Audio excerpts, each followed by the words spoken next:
Hello, people. Welcome to another episode of the Conditioning Standard radio podcast, whatever you want to call it. Now, today's a solo episode, so it's just me, my lonely self, looking into your empty eyes as no one is actually looking back at me.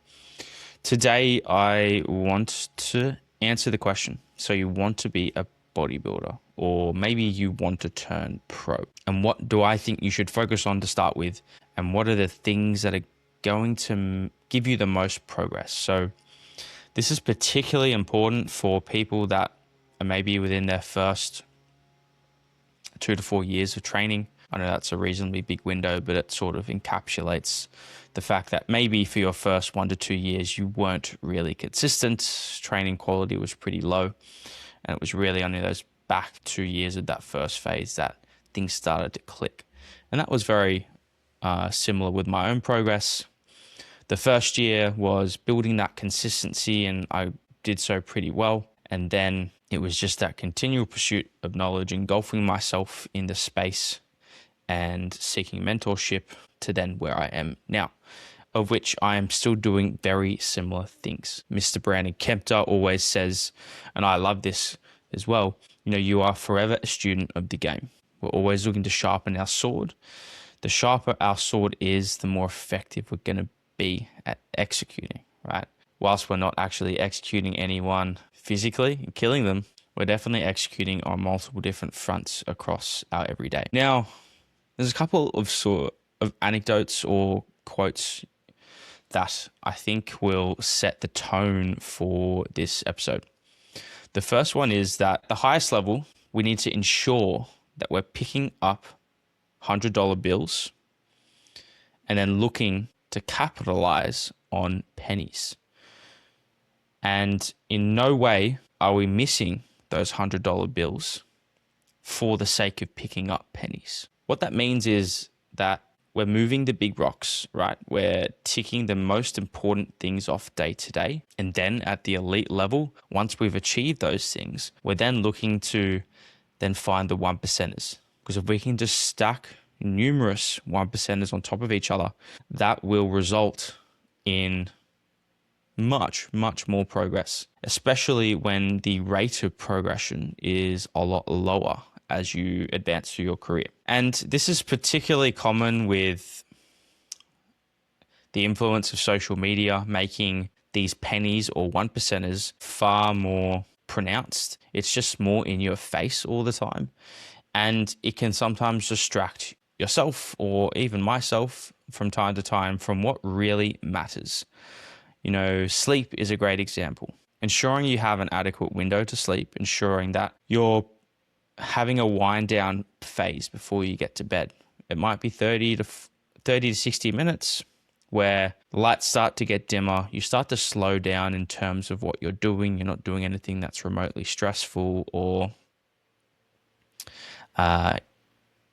abnormal. So, we're not rushing to cook a meal right before we go to bed, or we're also not probably watching, you could maybe class a scary movie in there as something that maybe isn't the best right before you go to bed, as you might just be a little bit pumped with adrenaline, but things that are not conducive to slowing down, as a really simple way to put it.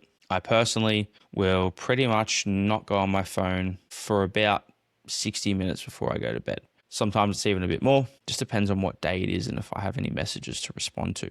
I'll also then slow down. I'll have my last meal. I'm not really doing anything after that last meal that is going to excite me, that's going to take me out of a calm and relaxed state. Again, also, I start to dim the lights in the house and reduce my exposure to screens. These things will generally put you in a really great spot to sleep. No sleep supplement is going to have this large of an effect on your quality of sleep as sleep hygiene.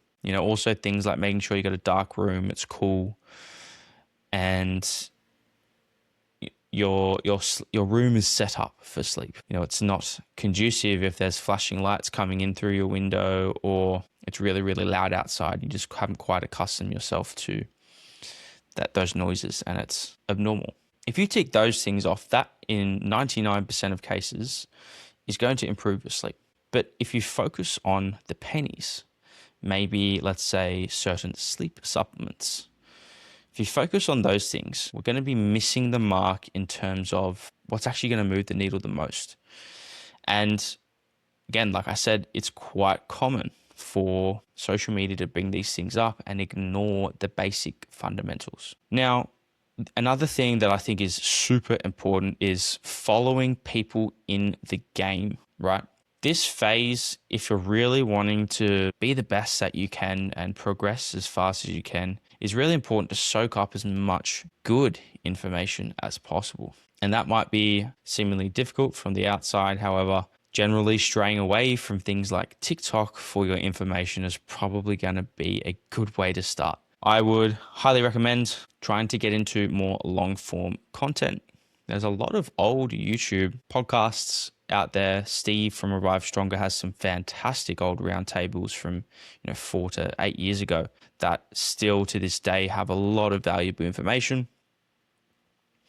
On top of that, watching, consuming content from individuals that know what they're doing and have an immense amount of experience, both training themselves, competing, and then also coaching others. I think having all of those aspects is what makes a great coach, but not only that, a great person to follow and listen along. You might necessarily want them to be a coach, but you feel that you get a lot of good information from them.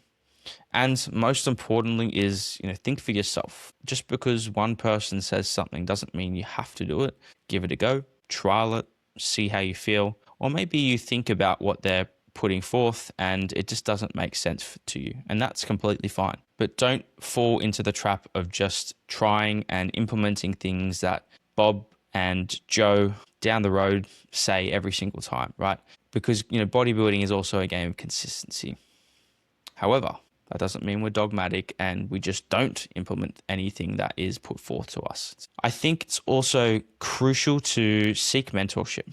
This could be from a coach, could be from someone at your gym who has, again, an immense amount of experience. A lot of times, people are very willing to give you advice and free information as long as you respect their time and, maybe you do consider getting coaching with them one day. But having mentorship is, I think in some respects, it is a little bit underrated these days, if I'm being completely honest. Mentorship is going to be able to reduce your learning curve by a significant margin. However, it's up to you to use, not abuse, but in some way abuse this individual that you're looking to get more information from or you're looking to get some guidance from. Think of it this way.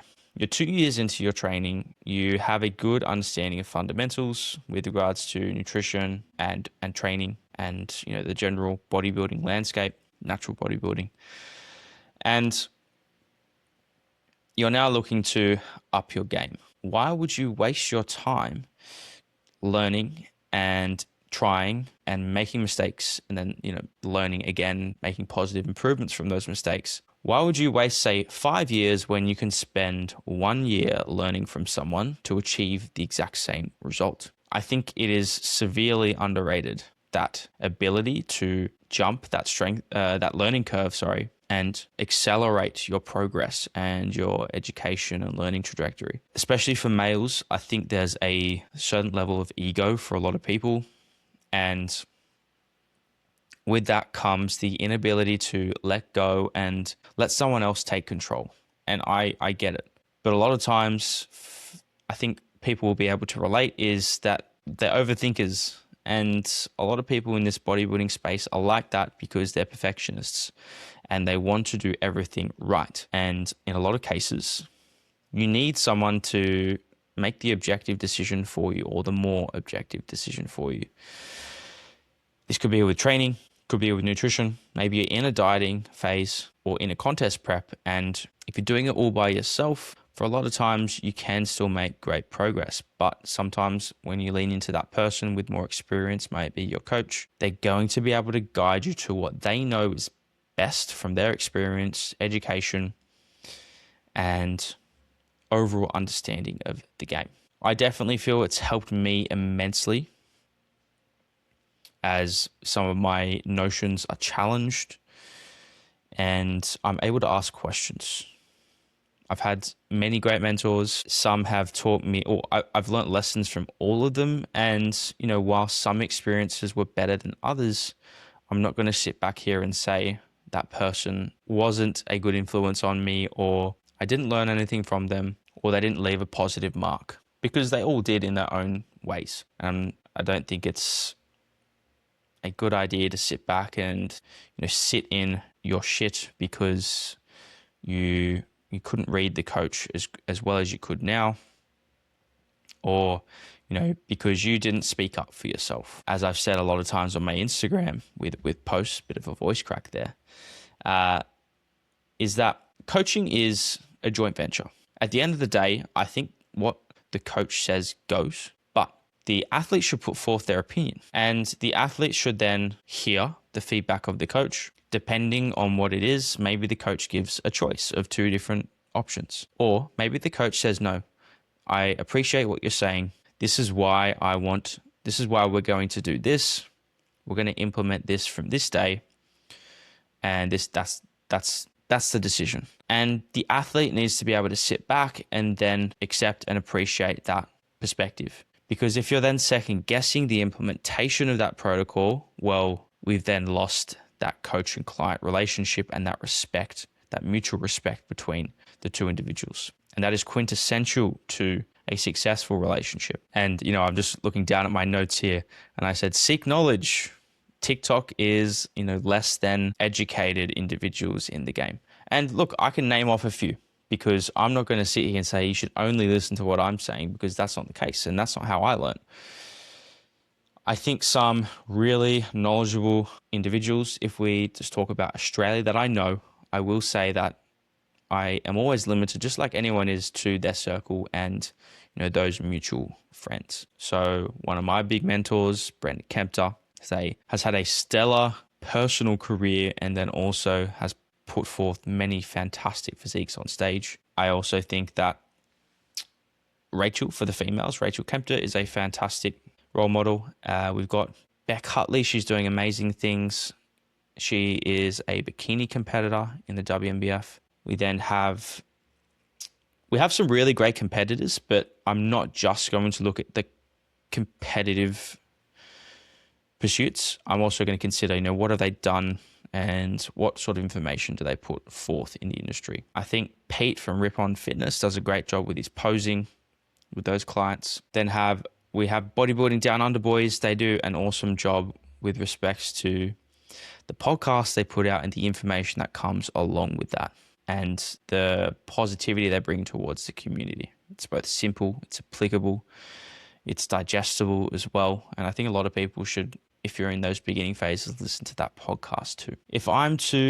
We've got Henry as well. I can't forget Henry. Henry's an animal and, preaches the importance of intensity as one of his big things. He's also a great poser and does some great work with his posing clients and his own athletes that he's bringing to stage. He brought an awesome couple of physiques up on stage so far this season. And unfortunately, I'll be missing some names in there too.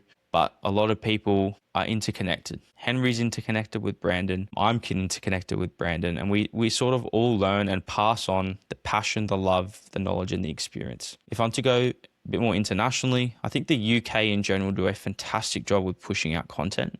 People like Josh Campbell, EJ Morris. We've then got Finn Kelly. So Josh and Finn Kelly are part of Natural Physique Coaching, and there's a few other gents involved with that coaching as well. We then have, on the spot here, I think I love Keefe West. They've got some other boys in the UK. But what you'll find is once you tap into one of those avenues, you'll just start to find a whole host of other avenues as well.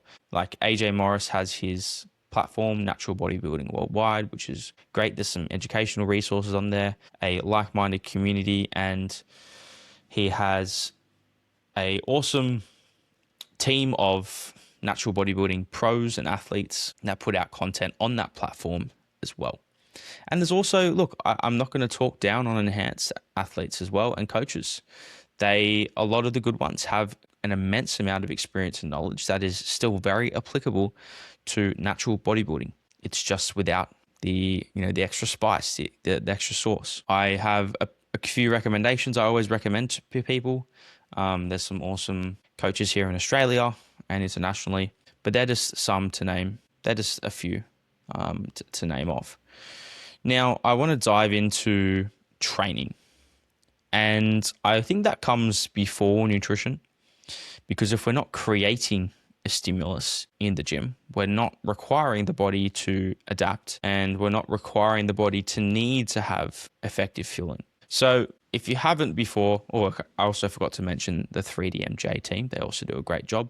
If you haven't heard of before, Dr. Eric Helms, a part of 3DMJ, has his strength pyramid. Now, I would include maybe one or two other things in that. However, it is very good at explaining the fundamental basics. So Eric's strength pyramid highlights the importance of intensity as the primary mediator for a hypertrophic adaptation. Now, if I'm to say that again, hypertrophy is an intensity-related adaptation, or intensity-mediated. So if we have high degree of intensity, we're going to get more adaptation or more stimulus. Of course, there's some nuances there that if we just take a set beyond failure, 5 to 10 reps, we're probably going to be not in a good place in terms of recovery and looking to provide too much to the body to the point where it's actually detrimental. So there is a balance. But what I can pull up here for anyone watching is the strength pyramid itself. It bottoms out with adherence.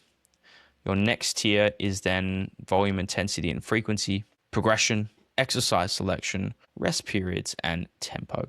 So if we're talking about $100 bills, if you're not going to the gym, well, good luck trying to make great progress. And of course, that means adherence needs to be adequate. All right. If you're training 5 days per week, that's how many days per week you're training. Stuff in life pops up. How well can we still adhere even when stuff like that occurs? Then have volume, intensity, and frequency. My personal opinion is intensity comes first, and then volume and frequency are sort of not interchangeable, but I like to, for most people that have a balanced physique, everything should probably be trained twice per week. If you have something that's incredibly strong, that's where you might train it once per week and collate that volume in that one session. But, focusing, as it says here, on those bottom 3 tiers will likely account for 80% of your progress. And that third tier is progression. I think execution, once you've nailed your adherence, intensity, volume, and frequency, actually starts to push into that second tier, which, you could sort of say execution is related to tempo, which is a bit higher up. And this is also me coming in with notions of training that should just be a given. Like, we're not going to rest for 30 seconds. It's probably not the best idea. We're probably going to rest for at least a minute and a half and maybe a bit longer, with the idea that we need to be maximally prepared for the next working set. Tempo, we're not going to dive bomb reps, right? But in terms of creating something that's generalized, this is a great way of putting it in a digestible manner. So, of course, our fundamental has to be adherence with intensity as well. Now, even if you've been training for a fair while, there is levels to intensity. It's much easier to train upper body intensely than lower body for most people and generally, as lower body is going to challenge us far more. There's going to be more fatigue intraset and post-set. And the ability for someone to maintain composure under extremely high degrees of intensity becomes very meaningful. And it not only will increase your net stimulus if you're able to ensure your accuracy of reps with your execution is high, but you'll also increase your longevity, which then leads back into that adherence. So there's certain elements of this pyramid that come back onto each other. Like, if you have a slow and controlled tempo, that will improve your adherence because you're probably less likely to get injured. It's not impossible, but you're less likely to. Again, selecting appropriate exercises and machines that work well for you will potentially impact adherence. If you're performing a machine in a certain way that just isn't quite set up properly, which again, that's where I like to add in execution in between 2 and 3 tiers, that then links into your adherence. So there's a lot of elements of this pyramid that link into each other. However, it is a fantastic resource. And this is where that mentorship comes in. Having someone keeping you accountable, making sure that you're progressing in terms of your execution, your quality, and of course, overall intensity. It's a never-ending game. I'm still finding new levels year on year. All right. And I think that's extremely important for me to say, because I'm definitely not going to ever sit here and say I know it all. I definitely know a lot more than I knew last year. That's for sure. And that's what I'm going to continue to strive for year on year. Now, let's talk about volume, because I think it's a little bit misunderstood or misnamed in how maybe people think about it. Now, the way I like to think about volume is it's an equation. It's the result of an equation, is a better way of saying it. And it's got numerous different things in there. It's got things like execution, intensity, frequency, total sets. And, if I'm to break down execution, we're talking about range of motion, tempo, and the way you set yourself up in the movement and perform it. It's my opinion that all of these things result in a total volume, right?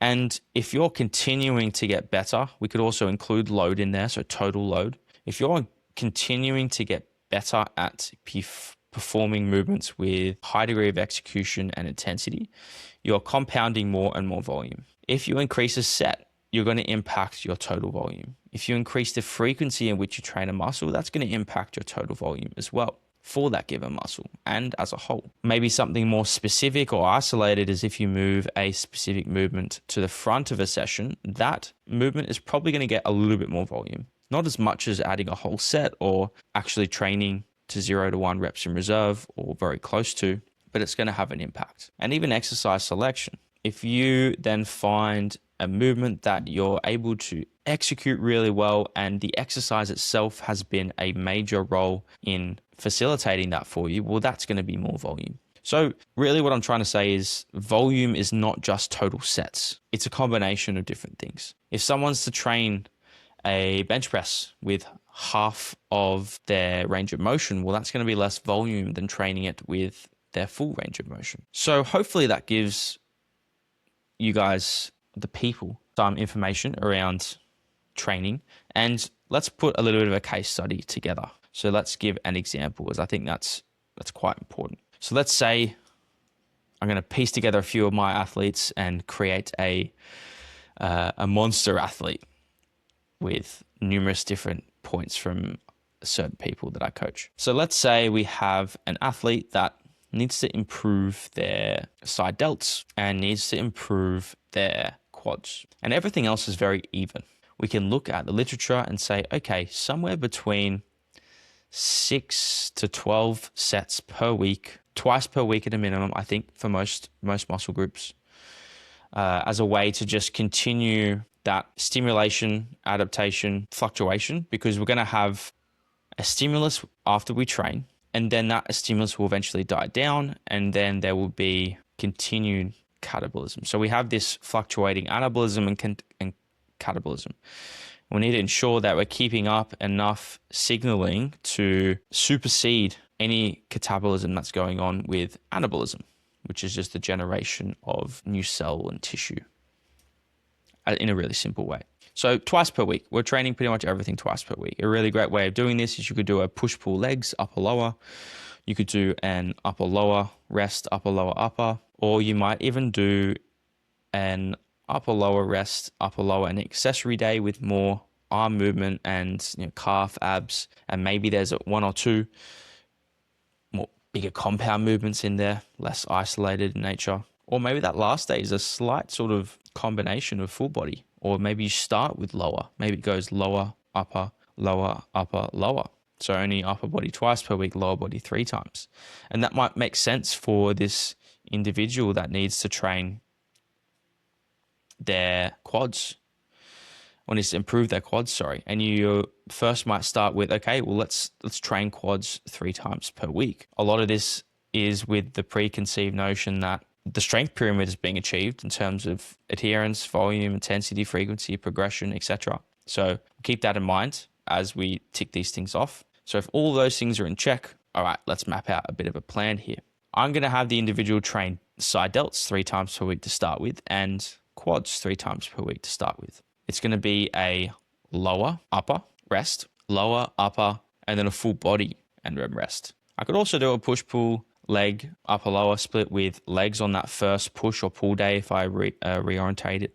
But let's just go with a lower, upper, full body. So that first lower day will most likely be either quad biased, might be posterior biased, so more hamstring and glute, or it might be quite even. And then what I do is that second day, say if I did a more posterior biased day with maybe the only crossover being maybe a Bulgarian split squat, that next lower day would be a bit more quad biased. And this could be a great way to get the required total sets in that the individual might need without having carryover soreness with the same muscle group. So if you're someone that needs X amount of sets, but if they split it up evenly, there might be issues with connective tissue or just their general ability to recover. Well, then that's maybe where you do a biased type of leg session. So example, first lower session is a posterior biased, and the second lower session is a anterior, so quad biased.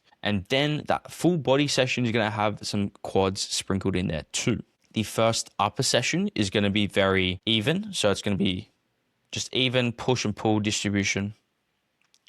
And I'm going to actually have the side delts trained on both lower days as well as the full body day. Now, let's move on to the second upper session, of which it will be either slightly push or slightly pull biased with a little bit extra volume on that full body day. Or you could just have it even again and then make it maybe 2 movements, one being a push, one being a pull on that full body day and call it a day there. Now, it's going to be very difficult initially to manage three lower body sessions per week, but the individual will adapt. So let's not throw any crazy total set numbers at them, maybe starting somewhere between 7 and 11 sets per week, depending on where they were previously. If there was someone that you know for sure that were training with really high intensity, getting great progress with higher or slightly lower sets, maybe you just bring them up a couple of sets to start with and you monitor progress, get some subjective feedback, and then see how you go moving forward. Now, I know I didn't necessarily go into specific exercises, but we could be here for quite a while. But that gives you a general idea of, okay, improvement points are quads and side delts. Let's start by training them 3 times per week.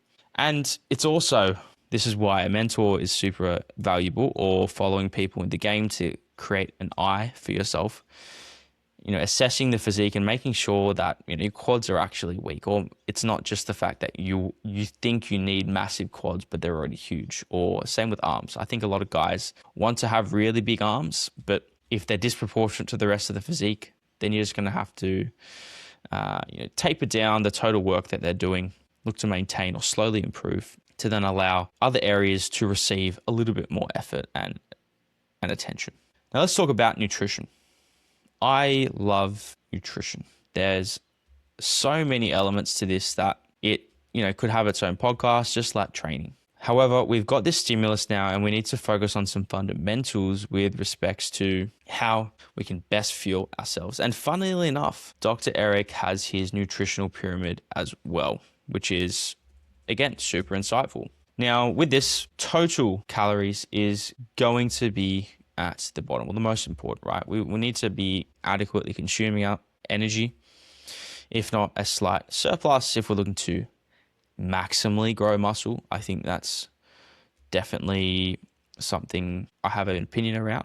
I think, being in a surplus, having a rated gain is important to maximize how much muscle you can put on. You're still going to be able to put on muscle at a maintenance energy balance, but I think you're going to be able to gain a little bit more, again, maximize your return on investment.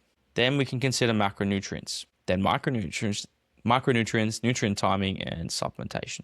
So we can see how supplementation is way at the back, right? The very last thing we're really looking at and considering. Now, I think there's some other key components that can be clicked in there to improve the quality of the nutrition. I like to put forth the idea of consuming at least 300 grams of fruit, at least 300 grams of vegetables per day. Fruit being, banana, mango, pear, apple, etc. Vegetables, specifically more fibrous varieties, things like broccoli, beans, spinach, carrot, cauliflower, zucchini, capsicum. I can add some cucumber in there, tomato, those types of vegetables. I'm not including things like potato and pumpkin. I consider them more of a carbohydrate source. And I'm also not including beans and legumes. However, I do think they're important and worthwhile noting. We're then going to be ticking off our minimum protein intake, which is set a little bit below 2.5 grams per kilo of body weight. I typically like to lean towards 3 grams per kilo of stage weight, right? So for me, to round up, I was 80 kilos on stage. So I had to consume 240 grams of protein per day. But right now I weigh 94 kilos, and 94 times 3 is over 270. So I'm not consuming 3 grams per kilo at this current body weight. I just keep protein the same. But then my minimum protein intake is 220 grams per day if I'm on a lower tier of tracking, which is how I go about my nutritional accuracy. Now, with those fundamentals, you're going to be ticking off a lot of big elements to what's going to make, again, 80% of your progress. The micronutrients will be attenuated with the fruit and the vegetable intake. On top of that, getting enough dairy and getting a couple of intakes of red meat throughout the week. I'd say at least 3 intakes of red meat, 2 servings of dairy per day. That is, I think, approximately 150, 200 grams of high protein Greek yogurt, or I like to use skim milk powder, which is very dense in its calcium, which is why we're looking to get that dairy in. And that red meat is primarily for our iron. If you want to go into any more nitty-gritty stuff, well, I personally like to get 3 sources of grain in per day. For me, that's rice, oats, wheat flour, or wholemeal flour. And that's pretty much it. It might be a different type of flour time to time, depending on the type of sourdough that I bought. But that's what I'm working with. And I think that's important because it comes with certain types of quality fiber. Your more indigestible and digestible types of fibers. You can then also consider adding in some beans or legumes, which I have about 70 grams of kidney beans per day, which work well with me. So that's sort of how I like to tick off things. Again, fundamentals being your protein intake, energy balance, getting enough fruit and veg in, 2 serves of dairy, at least 3 intakes of red meat a week. And then if you wanted to just touch a little bit more on some high quality fats, is consume some wild caught fish if possible. It's not always easy to get. You can get your tinned wild varieties, both pink and red salmon. You can get sardines, which are great with healthy omega-3s. The farm stuff, unfortunately, has a less than desirable omega-3 to 6 fatty acid profile. And I just don't think from an environmental perspective they're looked after that well. But if I'm to get into a bit more nitty gritty of things I like to have an appropriate ratio between vegetable intake with respects to fiber and then fruit and grain intake with respects to fiber. I've definitely found, having a little bit more grain related and fruit related fiber does my digestion better. It was a balancing game. And, with that in mind, my fiber is actually quite high. I think it's 50 plus grams per day. And I would consume about 370 to 400 grams of vegetables per day. And then fruit would be approximately 400 again. And then I'm having at least 100 to 200 grams of a whole grain, being oats and wholemeal flour or a flour type, with that being refined into a white variety, because it's a little bit higher fiber when it isn't refined into its white variant. Now, meal timing. Okay, I think the most important meal for me is going to be your pre-workout meal, making sure that the body has some fuel in the system and is also perceiving that it's not in a starvation mode and it has adequate resources. That's sort of why intra-workout carbs are fascinatingly important for perceived exertion and exercise performance in the gym. I think, when you look at the specifics of literature, you could definitely make a strong argument that there's probably not a whole lot going on with a 60 to an hour and a half session in the gym, with how carbohydrates intra-session impacts performance. But if you're in a dieting phase or a contest prep where glycogen stores can be really low, well, I think that has a lot more merit to its ability to positively influence performance. We're not endurance athletes where we need to be putting in 60 grams per hour of carbohydrates. It's just not needed. But it can allow us to perceive that we have energy available, or the body perceives that energy is available, and it won't necessarily hold us back or make us perceive exertion to a higher degree when it's actually, in fact, a lot lower. So I typically like to have a reasonably fast digesting carbohydrate source before training with some protein, and I like to have some fruit in there as well. So I'll typically do a oat and rice flour meal with some banana, some salt, to create a acute increase in blood plasma volume. So we're just going to be requiring an adjustment to the sodium and to sodium's homeostasis in the body, where, we might bring in more water to adjust the levels to make sure the body's nice and happy. I'm not going to go into detail in which I'm not going to be able to adequately explain the processes of such physiological responses. But, if you intake lots of sodium, your body will hold on to water because it needs that balance. It needs to find homeostasis with respects to hydration and things like minerals like sodium. Much like potassium, those things can influence, what the body does with any fluid in the body. But, we can increase blood plasma volume, so there's more volume in the total cardiovascular system, and that's good for training, right? Like, if we have more blood available, which means we can transport more nutrients like oxygen, carbohydrates, for metabolism to then be used as energy, right? Allow us to perform, do a bicep curl, etc. And I will typically have that an hour to an hour and a half before training.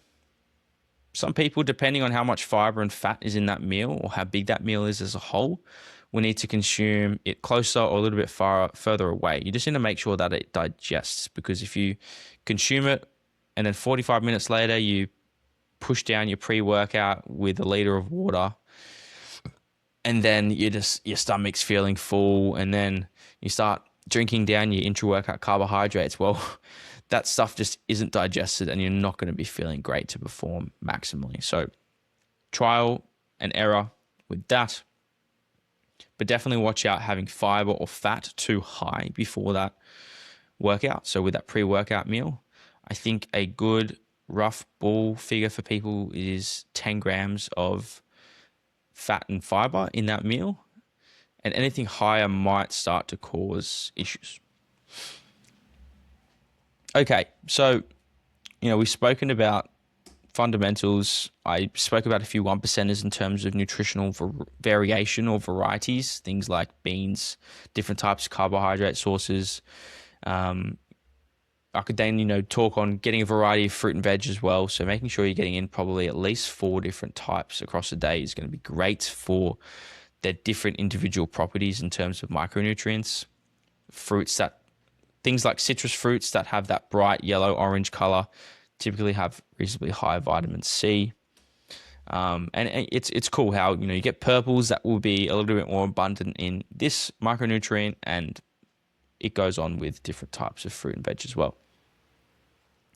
Now, are there any other 1%ers in terms of nutrition? Well, we could say supplements. I think if you struggle to hit your protein, which can be, I struggle to see how people might struggle to get their protein in.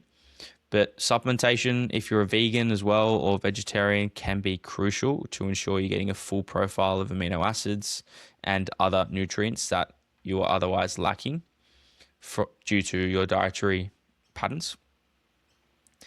The main supplements that I will take that have a good amount of ergogenic effect and evidence to suggest that they are influential is creatine. I think, if you're looking at pure performance, 5 grams per day, or a more accurate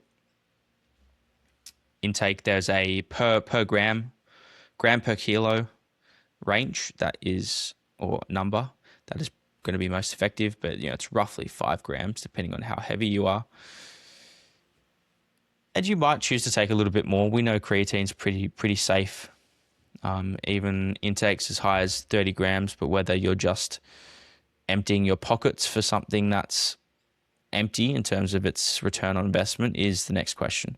And that's really the biggest thing with supplements. Are you able to accept the cost for the small amount of gain that you're getting? And if you're looking to perform at the highest level, then that's maybe something you're willing to accept. So I'll take creatine, intra-workout carbohydrates. It's actually more of an electrolyte blend as well. So it's got some additional sodium, potassium, magnesium in there. And I will also take in some fish oil and vitamin D. I do intake sardines or red tinned salmon daily. So I don't take maybe the recommended dose of fish oil or just total omega-3s, EPA and DHA from fish oil. I accept that there's going to be a portion coming from my sardines or salmon. And then from time to time, depending if I'm having issues, I might take something for my sleep. But again, we've got fundamentals in place. We do not pick up pennies instead of $100 bills, right? No one in this world, if they have the choice to pick up a $100 bill or a penny, is going to choose a penny over a $100 bill, unless you're extremely tight with maybe some sort of obscure moral value that you have.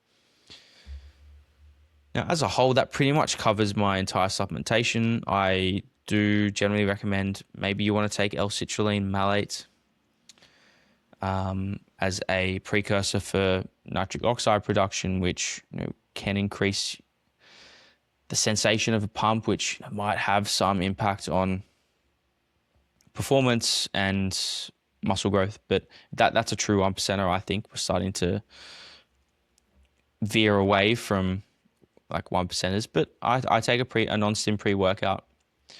I just like a bit of beta alanine too, like a bit of tingle. Makes my adherence better, right? Makes things fun and enjoyable. Now, apart from that, mate, guys, ladies, that's pretty much it. The next question I'd ask you, or you'd ask yourself is, why? Why do you want to compete? And you could that could be at the front of this conversation. To some degree, I had a element of, most people are going to have a good why, but some people maybe it's not as good as it could be. And we can look at this from an extrinsic and an intrinsic type of motivation. So there's actually a horde. I think it's about 4 or 5 different types of extrinsic motivational elements. Now, you might be extrinsically motivated because it's part of a habit or, your personality. That can be extrinsic. I'm a bodybuilder. That can be an extrinsic motivator. A more intrinsic type is I just love training. It's not I'm a bodybuilder, which means I train. It's I just love training. A week without training would be a bad week. And if you're able to start to shift more towards that intrinsic type of motivation, I think the longevity in the sport is going to be far greater. You're going to have a much better awareness of yourself, and you're going to appreciate the hard times throughout an off-season or a contest prep with a much better light, instead of negative self-talk coming in and you're just not loving the process, right? And you hear that phrase a lot. You need to learn to love and enjoy the process before you step foot into a contest prep, as an example. I don't think that's always true. Sometimes people can get a lot from a contest prep, and that can bolster their relationship with the process of bodybuilding, the training, the nutrition, and everything else that comes with it, the posing, the competing. But others, it could be really negative. It, depending on your personality, is going to be indicative of maybe what decision you need to make. For most people, you could just broadly say, look to get in love with the process, spend some effective time in an off season, gaining muscle, training hard, and then, once you've maybe spent a couple of years like that, or maybe, a really dedicated year off, then consider your options to compete. If I'm to give an example of why I love bodybuilding and everything that comes with it, is the structure it gives me day to day. Every day that I have that same structure, I have a great day. Days I don't, the days it's not as good. I don't enjoy it as much. I love training, both the community that it brings, the people that you meet, and then also getting after it and chasing progress. I'm quite competitive in nature. Competing, I love the presentation and the posing. I love it. Again, that's another area that I'm just continually looking to progress, especially when it comes, to presenting the physique.